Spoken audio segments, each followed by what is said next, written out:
Pourquoi les gens ont tendance à maltraiter les personnes qui les montrent de l'amour et la compassion? Tu donnes à cette personne chance après chance parce que tu penses qu'à un moment donné, elle va se réveiller et prendre conscience. Et la plupart du temps, cela n'arrive pas. Il est donc préférable d'aborder la situation dès que vous la voyez. Mais si tu choisis d'ignorer les signes, tu montres à cette personne que tu es prêt à accepter ce que les autres rejettent. Donc, elle ne va pas te considérer comme un être humain à respecter parce que tu lui as montré qu'elle pouvait être pire et tu seras toujours là.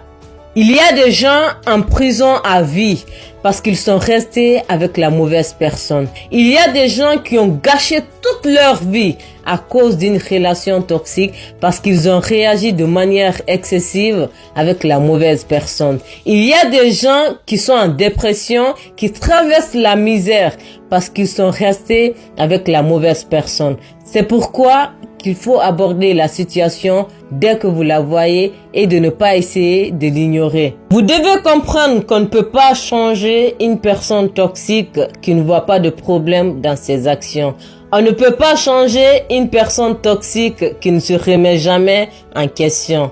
Parce que changer une personne toxique, c'est se mettre en compétition avec son passé. Ce que les autres n'ont pas réussi à faire, toi, tu penses réussir à faire.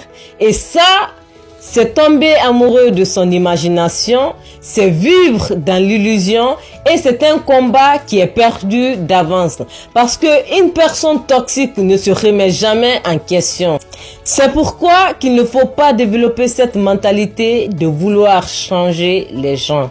Parce que cette mentalité de vouloir changer les gens est une force subtile, compétitive et motivante pour certaines personnes.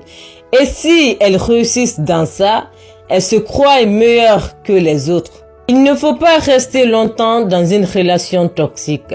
Plus tu vas rester longtemps dans la relation, plus tu vas te familiariser à la toxicité, aux personnes toxiques.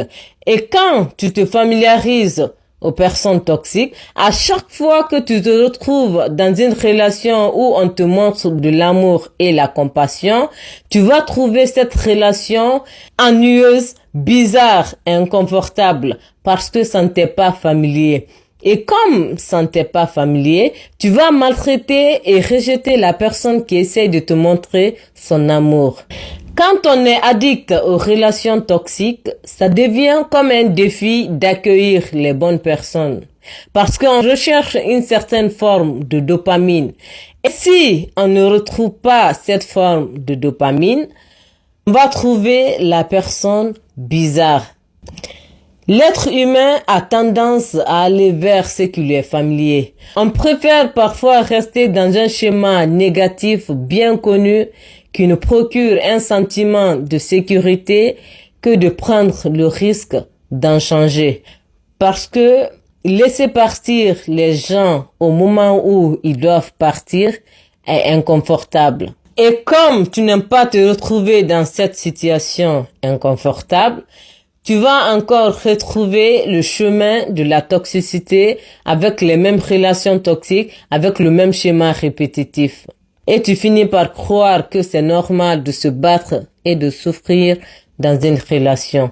C'est à cause de cette addiction aux relations toxiques que beaucoup de gens ont perdu des gens honnêtes et sincères.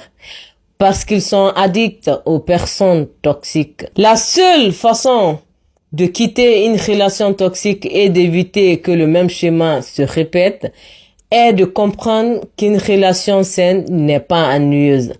Toute relation est censée nous procurer un sentiment de tranquillité et de sécurité. Et vous devez comprendre aussi que tout le monde n'est pas censé rester dans notre vie. Donc, si dès le début d'une relation, vous remarquez des signes annonciateurs, il faut aborder la situation et de ne pas essayer de l'ignorer.